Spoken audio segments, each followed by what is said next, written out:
Yes, people, welcome back to the SPTC podcast. I, as always, am your host, Jay Mcintosh, joined by Mr. Simon Phillips. We're back. How are you doing, Si? Yeah, I'm good, mate. It's good to be back. 2 weeks off. Can't even remember 2 weeks. why, but yeah, I think it's just the usual stuff, wasn't it? Me not being able to make a time, you not being able to make that time, and then basically I give you one time slot a week, and if you can't make it, then we can't do it. Yes, yeah. Just for those listening, Si basically gives me midday at Thursday. If that's Yeah, not possible, given I work and do a PhD as well, then tough. I've got to find a guest. So that's what. Just a peek behind the curtain for everyone, really. yeah. Um, so you put out content and you've been tweeting a lot regarding Enzo and Cucurella stuff, so we won't touch on that. We did talk just before recording to say whether we would speak about it. I don't think it's necessarily worthwhile, and you're the same. I did say on the sort of solo pod monologue thing that I put out last Saturday that we would likely focus a little bit more on transfer stuff this week, and actually the conversation around transfers I think has begun to really pick up. With what 6 weeks left of the normal season. So I wanted to sort of get your lay of the land side before we sort of dig into some of these players, because the phrase "Prem Proven," as those watching can see along the bottom, has been a real sort of hot topic this week, because Chelsea have been briefing the Prem Proven players. They've assured players like Cucurella and Reece James that they'll be signing Prem Proven players. I guess particularly at centre back, but there's also been links to strikers as well. So what's going on? Well, I mean, even Liam's been speaking about it in the media this week, hasn't he? About telling people basically to watch this space for the summer, and it's going to be different. And yeah, Prem Proven, or I've heard the term established players, all mentioned by various, whether it's from the media being briefed by Chelsea or Liam putting it out. It seems to be this hype and this like just wait and see. Things are going to be different this summer. We're going to be going for better players and this, that, and the other. But the thing is, with Prem Proven players, and also established players, someone might have their opinion on who is established and who isn't, and it might differ to Chelsea's. I mean, if you look at the players that we've signed, I saw this post yesterday, and there's a list here, and it's Sanchez, Cucurella, Fofana, Tosin, Lavia, Delap, Neto, Garnacho, Caicedo, Sterling, Aubameyang, João Pedro, Jadon Sancho, and they haven't got Cole Palmer on there, but Cole Palmer is one as well. Those are all players that were signed under this ownership, and you could call them Prem Proven. So, it's a wide variety of. I think they've been quite clever in their wording, because they would tell you that players like João Pedro is an example of signing an established player, and Pedro Neto, which they probably are, but a lot of people are arguing that they might go for Prem Proven, but are those Prem Proven players going to be good enough?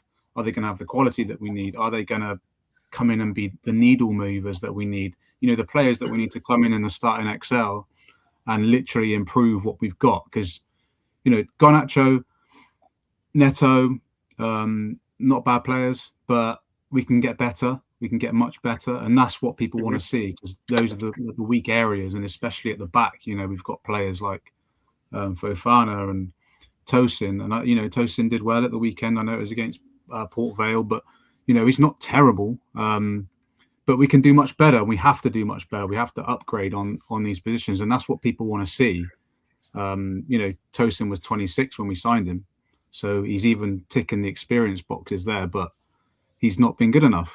So, that's the problem. And I think that's why people are very skeptical about these whole briefings and what Liam's coming out and saying in the press. But I mean, in terms of what I've heard similar, because obviously they're pushing all the same stuff out. But I think, like every single Chelsea fan out there right now, it's going to be a case of believing it when we see it. And I still think there's going to be these big disagreements down the line of the club telling us, oh yeah, we signed so-and-so who's proven, and this guy who's proven, and the fans are going to be like, well, they're not good enough.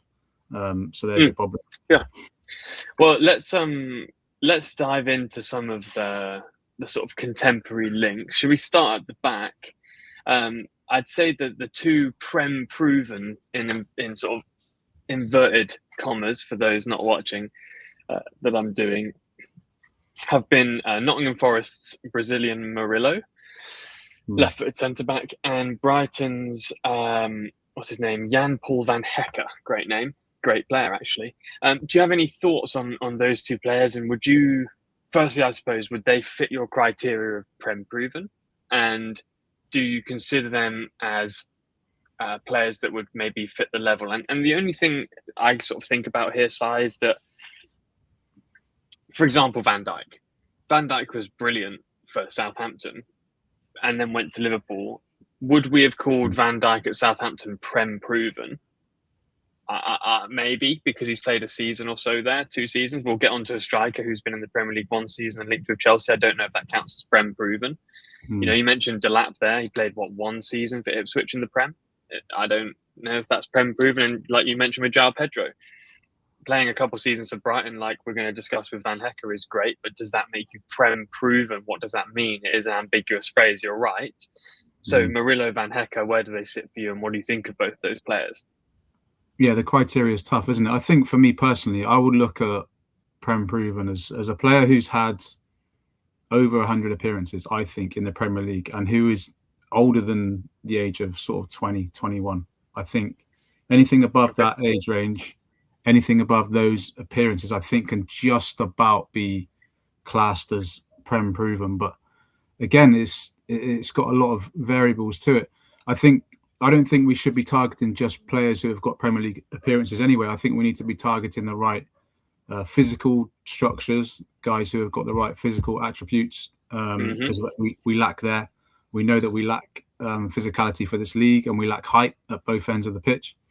So I think we need to not only target players who are established, but players who can give that as well. And, you know, Van Hecke definitely gives that. Murillo as well. I think he's a more, obviously he's not very tall. I think he's 5'11", but he's a very solid and very physical player. You know, he's robust, and I think he's quite old school in his style of defending, where, you know, he puts himself about. So that's definitely 2 boxes that would be ticked there. But I think at the back, what the biggest criteria they need to look at the back is domination, and how and if a defender is dominant and confident, because we don't have that at the moment. Even Tosin, when he plays, he's a big guy.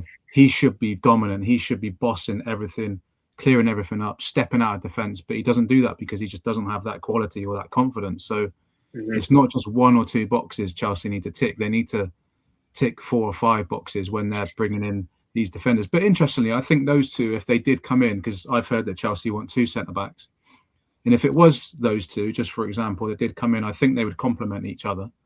Massively. Yeah. So that in that sense, it would definitely work. And yeah, two players I definitely wouldn't be against. I think if it was one or the other, I would be more inclined to go for Van Hecke, because he ticks more of the boxes and he's more dominant, isn't he? Right? Yes, Simon. Yes, he is indeed. That would definitely be the same for me. I think Van Hecke's is a better defender this season, at least than Murillo. Murillo, again, not as tall. Van Hecke's near 6'2", near 6'3". Again, over 100 appearances now for Brighton, so I guess that would fall into your category of Prem Proven. I think it's near 125 plus 30 appearances in the Championship, which I like in a player coming to play in the Premier League. João Pedro being a great example of that. He's a really, really, really good player, Van Hecke. I'm remarkably impressed with him this season. You know, he contributes goals. He's in the top 10% of centre backs in terms of goal scoring. He creates chances. He's in the top 15% of defenders that create chances. His accurate long balls put him in the top 5% of defenders that do so. He's completed nearly 1,750 passes for Brighton this season, which puts him in the top 5%. So he's very good on the ball. He's in the top 5% for duels won. He touches the ball more than any other defender, pretty much. He's up there in the very, very top level. he actually draws quite a few fouls as well for a centre back, which is nice. It means that when the pressure's on, he can kind of win an odd foul, which I think is really, really impressive. Puts up great defensive contribution numbers, high tackles, high interceptions, blocks shots all the time. Does commit quite a few fouls, but he's a centre back, so it happens. His ball recoveries could be slightly better, but they're still quite strong. However, compared to other centre backs, he actually wins possession in the final third, I guess, from sort of second balls from corners more than most. He's fairly strong at clearances, but he prefers to pass the ball out the back, and even in the air, like you say, he wins 86% of the aerial duels he competes for. That's banging. Like, that's really impressive. So he ticks all the boxes. Plus, his contract is out in 27, so there's a cut price fee there. I'm still of the belief that Brighton might take Tosin, so we could engineer a move that way, and then with Murillo, again, it's difficult because I've said before, looking at defender stats is hard because it gives you some picture, but not all the picture. And I think with centre backs, it's harder than most. Van Hecke's data looks great, but Brighton have been inconsistent at points, and he is responsible as well as many other players in the team for that inconsistency. But I guess we kind of expect that from Brighton, and now that Mr. Bloom's heart is set on Hearts winning the Scottish League, maybe he's taking less time to look over what's going on at Brighton. Whereas Murillo, obviously, Forest has been a bit of a car crash this season. And I'm expecting quite a significant exodus in terms of players wanting to leave that club. And I think there are some really good players at that club that I would be sniffing at. Murillo definitely being one of them. He is left-footed, which, again, is complementary to Van Hecke. He is slightly shorter, but you have to watch him play, and when you watch him play, he's very aggressive. He's a very, very good defender, and I'm happy to welcome that. I absolutely relish. I've been fuming at Fofana for being lazy and not caring, and like you say there, Tosin just lacking that aggression, that cutting edge. Cole will have it, but no one else has it. Even Trev is a different type of defender. But if I think about it for next season, I think, okay, Chelsea with, say, Achimpong out on loan, let's say Fofana stays because he can't get a move to Marseille. Of the Colwill, Murillo, Van Hecke trio, maybe Chalobah in as a squad player, I'm pretty happy with that. I think that's an improvement on what we have now anyway. Thoughts? Yeah, it's definitely an improvement. I think as long as they target a player like Van Hecke first, someone who is dominant, 100%. And then feed off of that and see what else we need. But we definitely need two. I think we're going to sell maybe two or three. So, Badiashile Disasi definitely gone already. Yeah, and Tosin will go. Oh, I forgot about Sarr. Sorry, I forgot about Sarr. So you'd have Sarr, Colwill, Van Hecke, Murillo, and Achimpong on loan. I'm pretty comfortable with that if Fofana's still there as well. Yeah, it's good. It's good cover, isn't it? And you've got the youngsters there as well who can come in. And I think Sarr still needs to develop. That's pretty obvious. That's clear to see. Yeah. He's not going to be the one who you're going to hand the keys to just yet. But he's got a lot to work on. But he's you can see that he's got it in him to do so. But the interesting thing with Van Hecke is I didn't mention this a minute ago, but I heard that he had a lot of fallings out with João Pedro at Brighton in training. So I don't even know after that, after hearing that, whether it's possible that they would work together again. But my hope is that they're adults. Training ground bust-ups happen a lot, even at the level that I play at. People dust it off and move on. So and João Pedro is a bit of a nasty boy sometimes. Like I absolutely can imagine João Pedro tackling too hard in training. Yeah, but again, this is like, you used to hear about stuff like this at Chelsea, back in Chelsea's glory days, I suppose. But, you hear stories about this. I think Steve Sidwell was talking about it the other day with Drogba, and I can't remember who the defender was, but someone used to go through Drogba all the time, and they would go at it. Jay's going to find it as I keep talking, because that's what he's there for.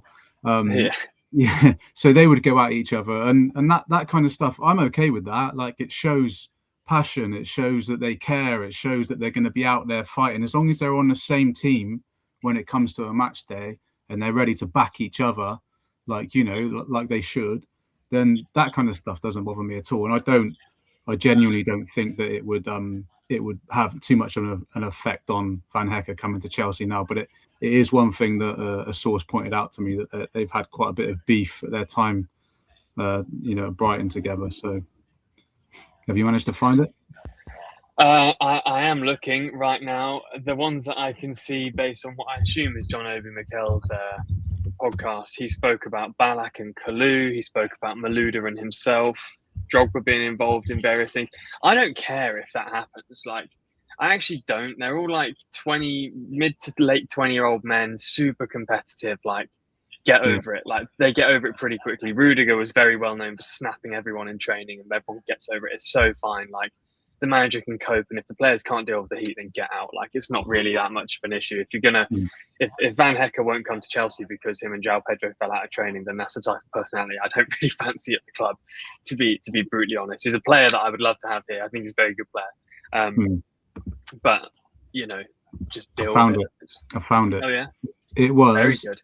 Yeah, it was Essien snapping at Shevchenko, and then Ben Haim going through Drogba. Yeah, going through Drogba's brave behaviour. I would not be on that, but you get an elbow later, wouldn't you? Oh yeah. Of course you would. Yeah. But like, I don't mind that. So that's fine. I will come back to central midfield in a minute, Si. But a name that I saw on the site, obviously I'm an avid reader of the site, so I hope everyone listening is Nick Voltemade and Darwin Núñez, actually. Might as well add Darwin Núñez in there. Okay, so if I had to choose between the two, I don't know what I would do. I think Voltemade is probably more the profile that Chelsea need. I actually like him as a player, and I think Newcastle have got everything wrong this year. I think Eddie Howe's having a real tough time. I think if they finish below Sunderland, which they currently are sat below Sunderland in the Premier League, I don't know how Eddie Howe keeps that job. And I think the investment he's been given, he's not maximised in any way. Voltemade being a key one. I think Tonali will leave. I wouldn't be surprised if Bruno G left should the right offer come through Chelsea. But let's stick with Voltemade for now, and we'll touch on Darwin Núñez in a minute. What do you think about the Voltemade links? Because I'm of the belief he's a better player than Delap. Different player, but a better player. I'm also of the belief that Newcastle have used him incorrectly.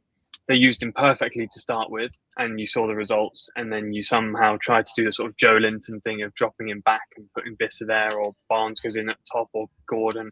It's just not worked. I liked Voltemade a lot when he was at Stuttgart. I think he's been very effective there.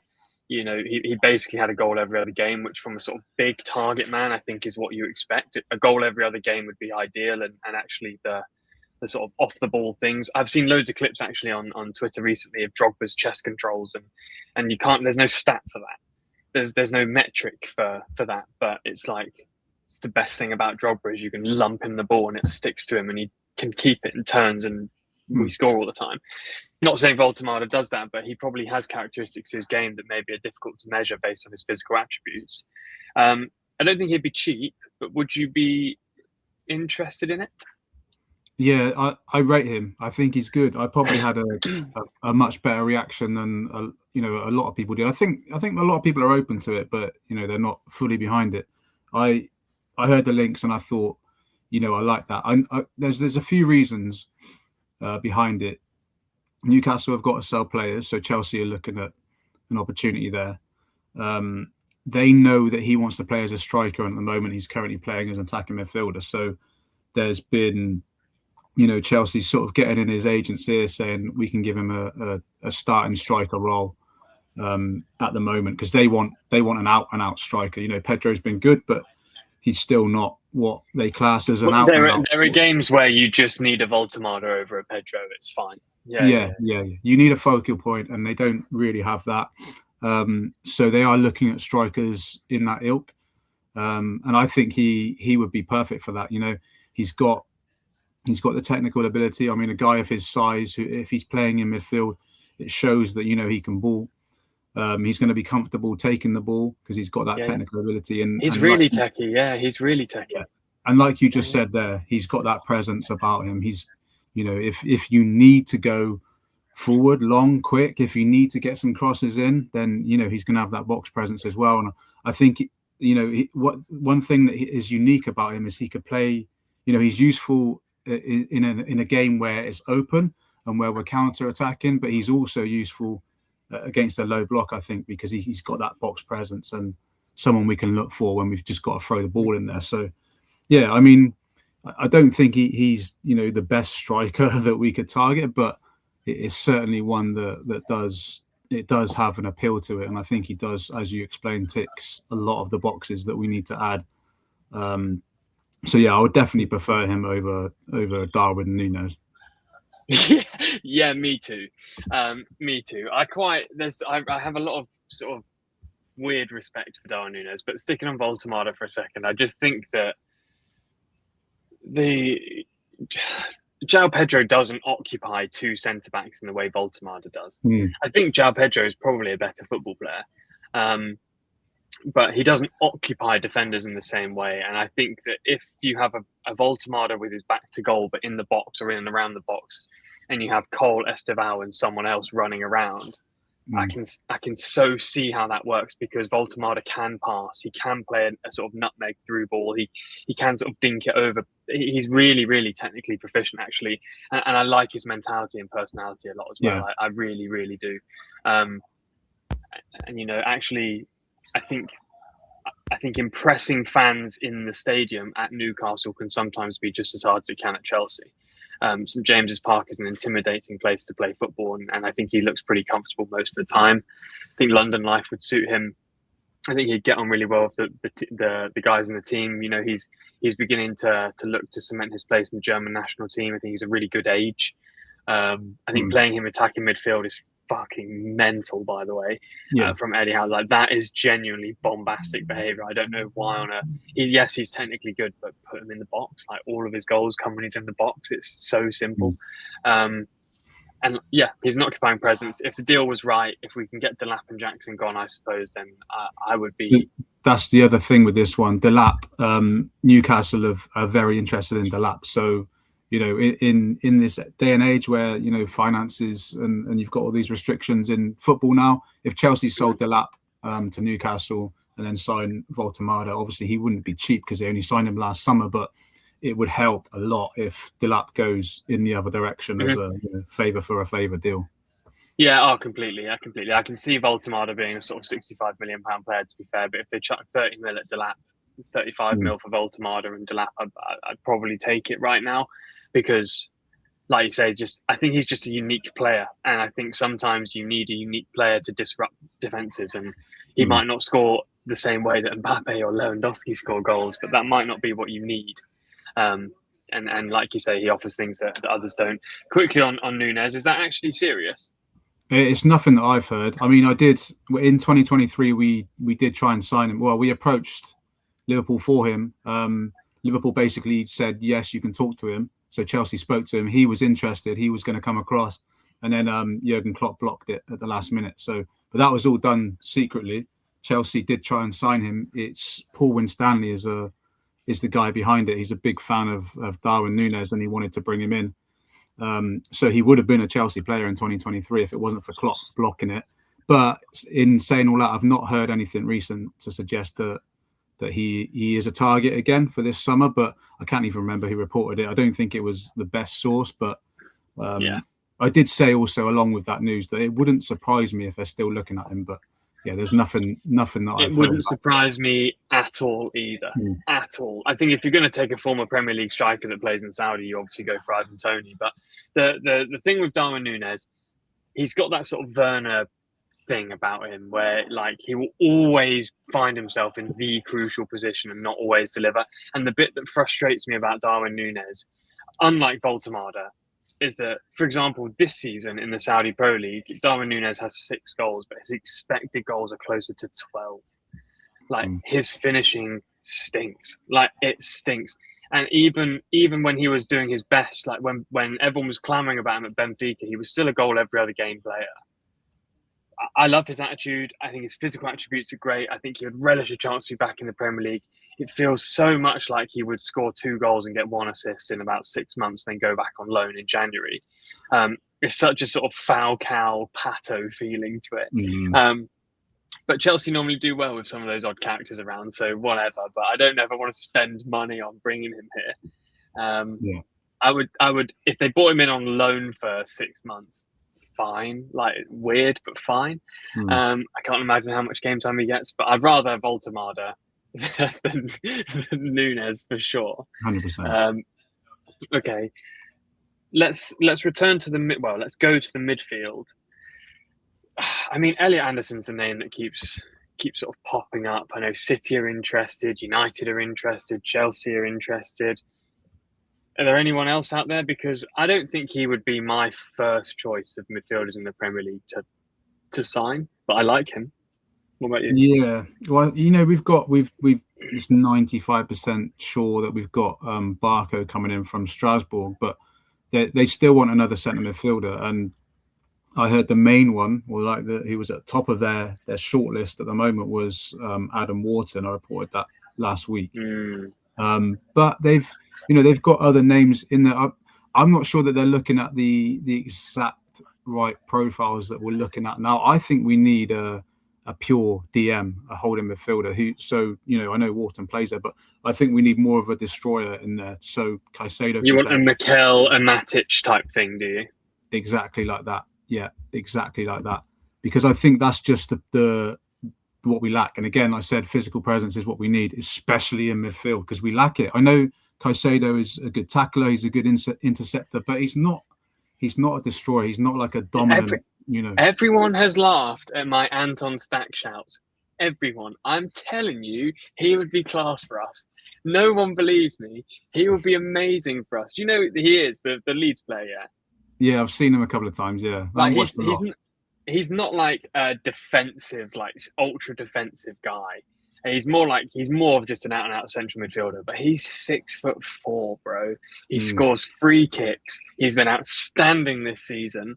Oh, he's so good, and he's 27. I would be on him like an absolute shot and be like, right, him and Caicedo work it out. Yeah, but we won't do that. But that's the only player I can think of, because I don't think there are many like wardens. I don't think there are many players that will just sit there and just shut things down. I don't. When you look around at other Prem teams, are there many? Wharton's not one. He's far too good on the ball, but he sits there. I like him a lot as a player. Elliot Anderson, same goes. Not really one. Bruno G, not one. Tonali, not really one.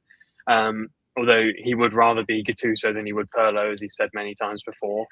I don't think Spurs have anyone that you'd want to steal if they get relegated, same as West Ham. I like the two centre mids at Wolves, but I'm not convinced that they would come in and massively increase the level, but maybe they would. So where do we find these sort of defensive midfield wardens from? I don't know. The only one I like is, although I don't even know if he's been sitting as much this season, is Onana. Amadou Onana. Well, yeah, okay, fine. I forgot about Onana. Yeah, he's a really good player too.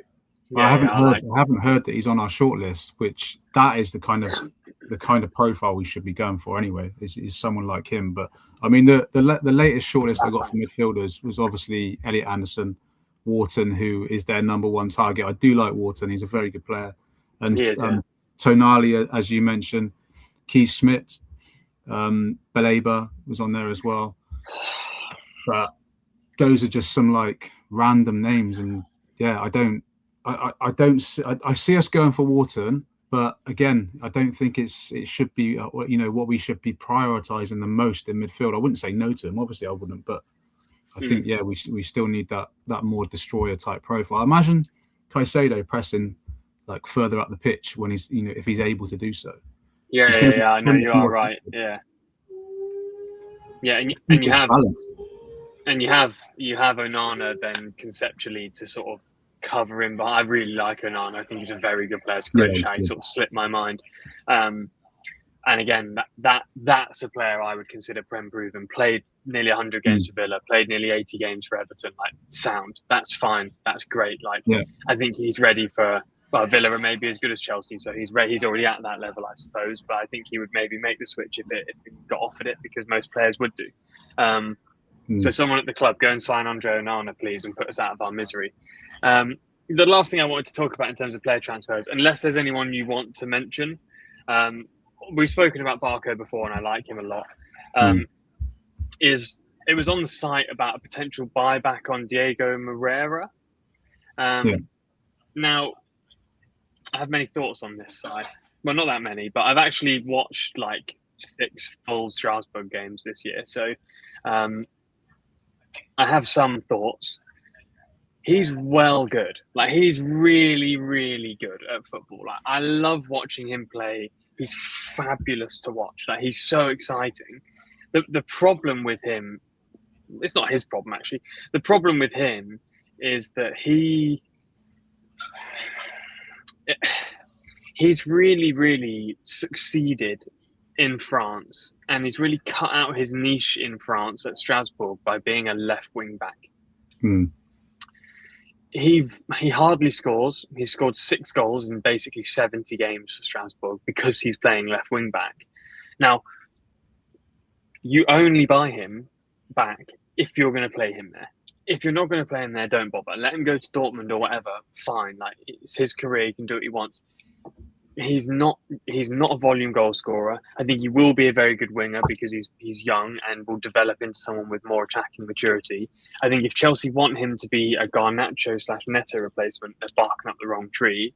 However, if they can't bring in, say, Lewis Hall, thinking of a left-back scenario, Joel Hatto I really like the look of. I would prefer him to develop into a centre-back, to be honest, which might circle back to our centre-back chat anyway. You might end up with Hatto, Sarr, Colwill, Van Hecke, Murillo, and Achimpong out on loan. That's great with me. I'm happy with that. I think Sarr looks brilliant. I think Hatto looks brilliant. But unless Diego Moreira is going to play left wing back, don't get him. There's no point. There's no point. It's just going to hurt the player and hurt the club, and the fans are going to be annoyed about it. I love the player. I think he's brilliant. He's really, really good to watch. And I like the fact, weirdly, not weirdly, but I like the fact he represents Belgium as a national team.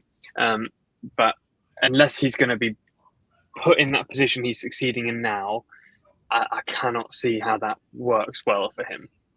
That's just me. Yeah, no, those are fair points. I've seen a few people say that we should sell Garnacho and loan out Gittins and then get 2 left wingers and then Diego Moreira come in and be the second backup left winger. Not something that I'd be behind. I think the player will say no. Yeah, exactly. Yeah, if he's going to move, he's not going to go to where he's going to be. If he's getting links to Dortmund, he's not going to want to be a second choice anywhere else because he'll play at Dortmund. Yeah, exactly. And people forget this when they make these kind of suggestions. They forget that players are humans and they have their own ideas and plans. So, but yeah, no, do you remember his first game in a Chelsea shirt, by the way? Oh my God, that was horrendous, wasn't it? Stinks. I was like, this isn't even a football player. Like, what is he doing? He's improved immensely, obviously, at Strasbourg. But no, I think I would, if I was Chelsea, they've got the buyback option. You might as well use it and then sell him somewhere else and make some money. Yeah, if that's what you want to do, or fuck it, just let him go to fucking Dortmund and wait till he scores like 100 goals over there and buy him because you're Chelsea. You're not, do you know what I mean? Like, he's got 10 years left of a professional career. There's no major rush. I'm sure he will be open to returning at some point. Go and buy Onana and Van Hecke first, please. Yes. Prioritize and actually sell the Deadwood. It has to be a selling summer. I'm almost more focused on sales than I am incomings. I'm intrigued to see if Enzo leaves. I love the player. I don't care if he leaves. I don't have an attachment to the player. I don't care if he goes to Real Madrid. Do what you want. Like, that's fine. If anything, I almost would rather Onana in the team than Enzo because of the role Onana would play. I think might be more helpful for what the team needs. I don't know. But I don't care. But I want to see so many players sold. And if those players aren't sold and aren't sold well, then, and when I say well, I mean for a very decent fee, then I'm going to be thoroughly disappointed because Chelsea have like maybe £300 million worth of players they can sell this summer. Yeah, easily. And that for me has to be the focus. I mean, there's 3 centre-backs that need to go. Both goalkeepers can go for all I care. I think there's Enzo might go. If Barca buy Cucurella, which they won't, then he can go there. I don't care if Garnacho goes. I don't care if Gittins goes. I don't care if someone wants to buy Pedro Neto. I don't really care if someone wants to buy Nicholas Jackson. I don't care if someone wants to buy Delap. Like, all of those players can go. And genuinely, that's like 10 players there. Let's say the average price per player is 30 million. That is 300 million pounds worth of player there. And some of those players will be worth more, obviously.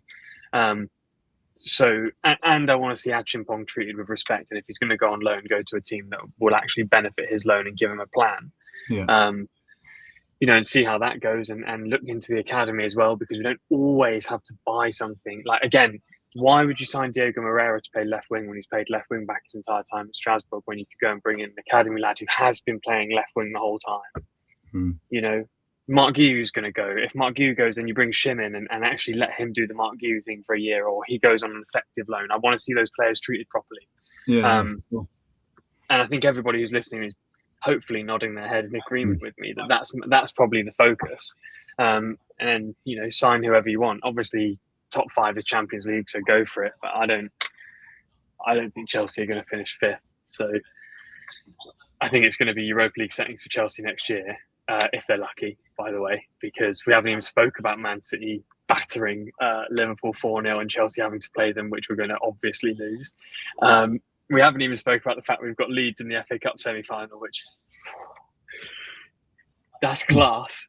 But like, oh God, your confidence is gone, Jay. Your confidence has all gone downhill. Well, we've said the whole season. Look at the end of the season. Look at the fixtures we got in the final 10 games. If we don't set up properly and then we're not going to those final 10 games with confidence, it's all going to be really difficult. Literally, couldn't be.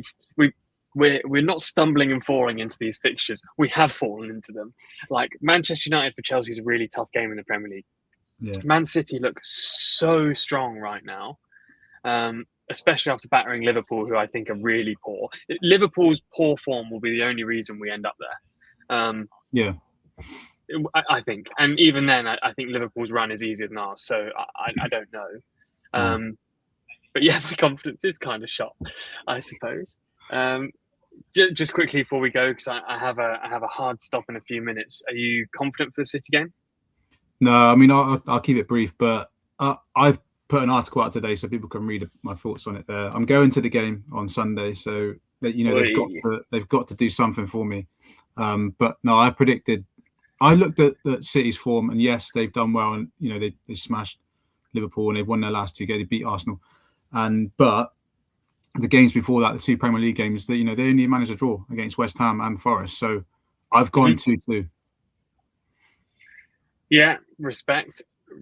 I think that's an interesting shout. I mean, again, like, City have it difficult in a way because they've got us and Arsenal. Like, they need to beat us and beat Arsenal in order for things to be interesting. And I just think that City will deliver in a way that Chelsea don't deliver at the moment. So I think City will win. I won't be surprised if that's the case. And I actually think they'll beat Arsenal as well. If they beat Chelsea, I think they'll beat Arsenal.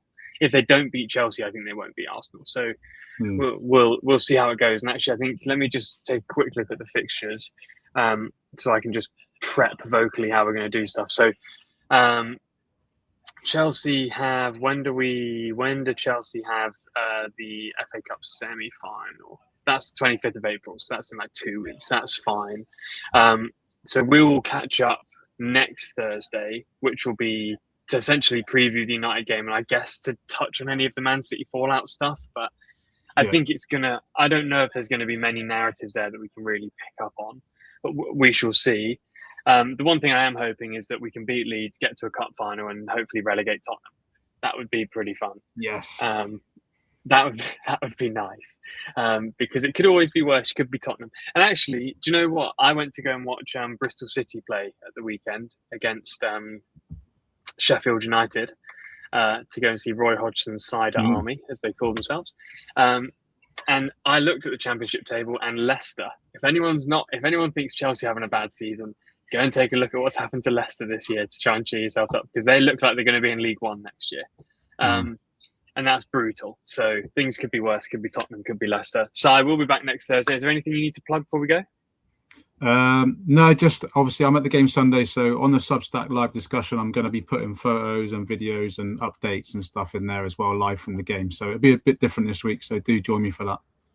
Amazing. Okay, cool. Well, guys, thank you so much for listening. Si, thank you for joining me pretty much as ever. Or as infrequently as ever as possible. We'll be back next Thursday. Let's hope Chelsea get the win over City. Hopefully, there's some more interesting transfer chats so we can bring it all to you guys. And until then, thank you so much for listening. Bye bye.